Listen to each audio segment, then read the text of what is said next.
வெண்ணெய் ஒரு கண்ணில் சுண்ணாம்பு ஒரு கண்ணில் என மத்திய அரசு பாகுபாடு. தமிழ்நாடு செலுத்தும் வரியில் மாநிலங்களுக்கு பிரிப்பதில் தமிழ்நாட்டிற்கு 4.7%, உத்தரப்பிரதேசத்துக்கு 17% கொடுப்பதாக பொன்னேரியில் நடைபெற்ற கள ஆய்வுக் கூட்டத்தில் பங்கேற்ற முன்னாள் அமைச்சர் ஜெயக்குமார் குற்றச்சாட்டு.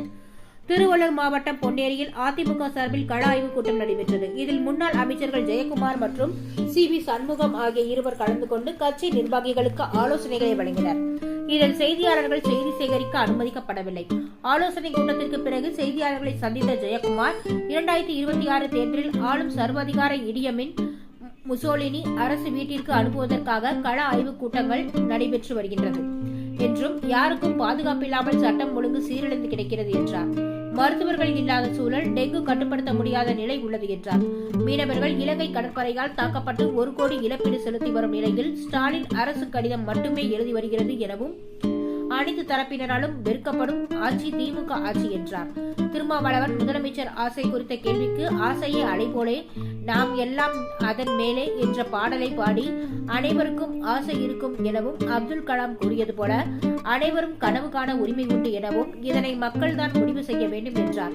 ஆளும் கூட்டணியில் இருந்து அதிமுக கூட்டணிக்கு வந்தால் இணைந்து கொள்வீர்களா என்ற கேள்விக்கு, திமுக கூட்டணியில் புகைச்சல் உள்ளது எனவும், நெருப்பு இல்லாமல் புகையாது என்றும், 15 மாதங்கள் உள்ள நிலையில் பாஜகவை தவிர்த்து அதிமுக தலைமையை ஏற்றுக்கொண்டு வரும் கட்சிகளை கூட்டணியில் இணைப்பது குறித்து கட்சி தலைமை முடிவு செய்யும் என்றார். எரிச்சல் பழனிசாமி என மா. சுப்பிரமணியன் விமர்சனம் செய்ததுக்கு குறித்த கேள்விக்கு, எங்களுக்கு எரிச்சல் கிடையாது எனவும், ஸ்டாலினுக்கு தான் நெஞ்செரிச்சல் என்றும், வேண்டுமென்றால் ஸ்டாலினுக்கு ஜெருசில் ஒரு பண்டன் மாத்திரையை அனுப்பி வைப்பதாக ஜெயக்குமார் கூறினார்.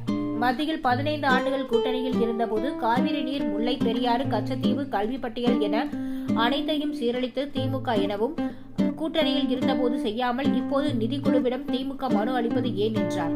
தமிழ்நாடு செலுத்தும் வரியில் ரூபாய் 100க்கு 59 ரூபாய் மத்திய அரசு எடுத்துக்கொண்டு 41 ரூபாயை 100% என வைத்து அனைத்து மாநிலங்களுக்கும் பிரித்து தமிழ்நாட்டிற்கு 4.7% மட்டுமே கிடைப்பதாகவும், உத்தரப்பிரதேசத்துக்கு 17% கொடுப்பதாகவும், வெண்ணெய் ஒரு கண்ணிலும் சுண்ணாம்பு ஒரு கண்ணிலும் வைப்பதாக கூறினார்.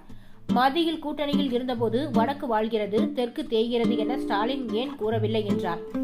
படிப்படியாக மதுக்கடைகளை குறைத்து மதுவிலக்கை அமல்படுத்த வேண்டும் என்பதுதான் அதிமுகவின் கொள்கை என்றும், மதுவிலக்கை அமல்படுத்துவோம் என கூறிய ஸ்டாலின், ஆனால் கடைகளை அதிகப்படுத்தியிருக்கிறார், மணமகிழ் மன்றங்களை கொண்டு வந்துள்ளார் என குற்றம் சாட்டினார்.